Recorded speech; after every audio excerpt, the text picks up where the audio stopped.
உயிர்த்தெழுதின் சாயல் என்ன சாயலுங்க? குமாரனுடைய சாயல். அப்ப என்ன சாயல் இருக்கிறீங்க? இப்ப அன்பை தாங்கன்னு கேட்கணுமா? அன்பு உள்ள இருக்கா? நீ நினைச்சா பழைய மனிதனும் வாழலாம், நீ நினைச்சா புது மனிதனும், அது உங்ககிட்ட இருக்கு.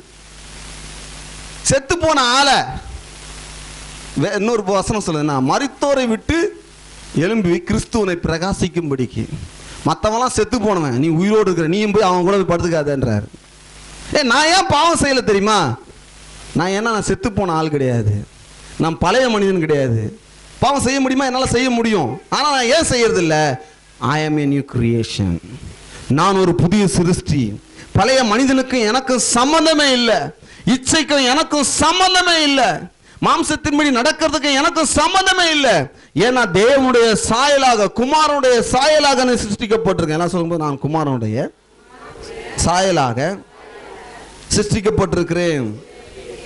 சரி, யோவான் 1 யோவான் 3ஆம் அதிகாரம். ஒருவேளை உங்களுக்கு சந்தேகமா இருக்கலாம், இல்லைங்க நான் விசுவாசி, இன்னைக்கு தாங்க வந்திருக்கிறேன், இப்போதாங்க இயேசு விசுவாசிக்கிறீங்கன்னா உங்களுக்கு ஒரு பதில் இருக்குது. 1 யோவான் 3ஆம் அதிகாரம் 1-2 வசனங்களை நான் வாசிக்கிறேன், கேளுங்க. 1 யோவான் 3ஆம் அதிகாரம் 1-2 வசனங்களை வாசிக்கிறேன். நாம் தேவனுடைய பிள்ளைகள் என்று அழைக்கப்படுவதனாலே பிதாவானவர் நமக்கு பாராட்டின அன்பு எவ்வளவு பெரிதென்று பாருங்கள். உலகம் அவரை அறியாதபடியினாலே நம்மையும் அறியவில்லை. பிரியமானவர்களே, இப்பொழுது தேவனுடைய பிள்ளைகளாய் இருக்கிறோம், இனி எவ்விதமாய் இருப்போம் என்று இன்னும் வெளிப்படவில்லை. ஆகிலும் அவர் வெளிப்படும் போது, எல்லாம் சொல்லுங்க பாப்போம், அவர் இருக்கிற வண்ணமாகவே நாமும் அவரை தரிசிப்பதனால் அவருக்கு ஒப்பாயிருப்போம் என்று அறிந்திருக்கிறோம். நம்ம இயேசு கிடையாது, ஆனா அவருக்கு ஒப்பாயிருப்போம். புரியுதுங்களா?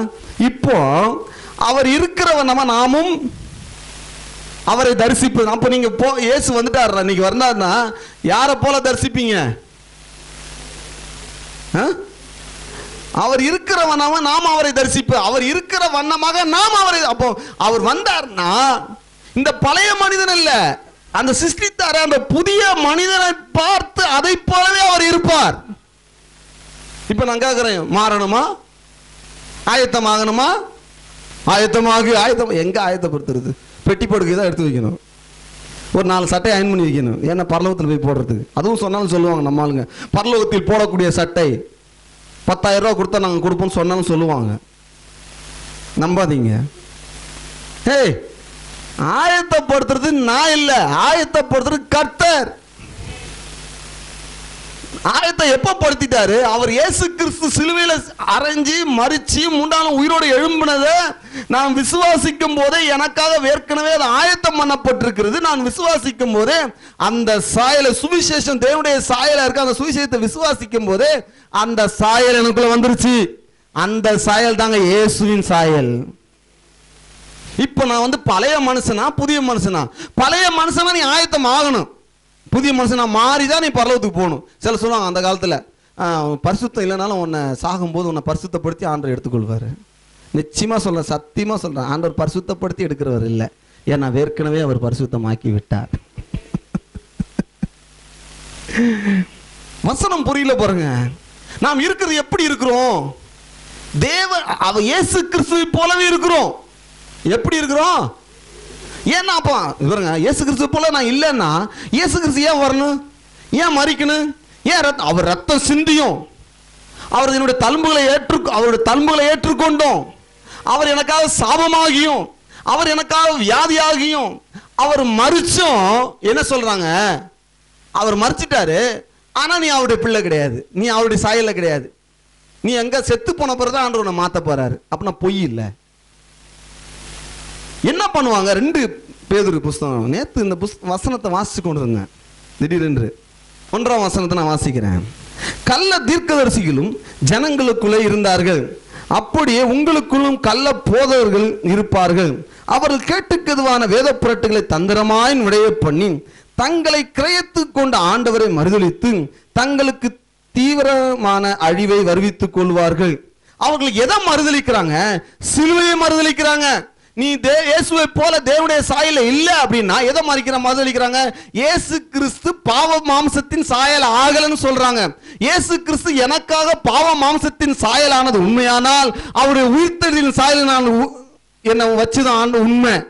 எல்லாம் சொல்லுங்க, நான் மரணத்தின் சாயல் இணைக்கப்பட்டது உண்மையானால் உயிர்த்தெழுதலின் சாயல் இணைக்கப்பட்டது உண்மை. இப்ப இல்ல, நீ அப்படி இல்ல அப்படின்னு சொன்னாங்கன்னா எதை மறுதலிக்கிறார்கள்? அவர்கள் கள்ள போதகர்கள், கள்ள தீர்க்கதரிசிகள் அப்படின்னு சொல்லப்பட்டிருக்கு. அவர்கள் எதை மறுதலிக்கிறாங்க?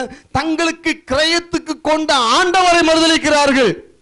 சிலுவையினால ஒருத்தனுக்கு மாற்றம் ஏற்படல, நீ தான் ஜெபம் பண்ணி தான் உன்னை மாத்தணும்னா என்ன அர்த்தம்? அவர்கள் சிலுவையை மறுதலிக்கிறார்கள். சிலுவையை மறுக்கலாம். யாரை மறுதலிக்கிறார்கள்? அவர்கள் இயேசுவை மறுதலிக்கிறார்கள்.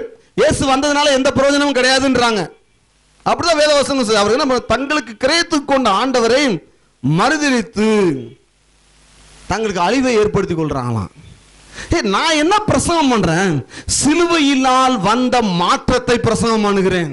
இயேசு கிறிஸ்து மரணத்தின் சாயலானார், ஆகவே நான் இப்போது உயிர்த்தெழுதலின் சாயல் இருக்கிறேன். எல்லாம் சொல்லுங்க பாப்போம், நான் உயிர்த்தெழுதலின் சாயலில் இருக்கிறேன்.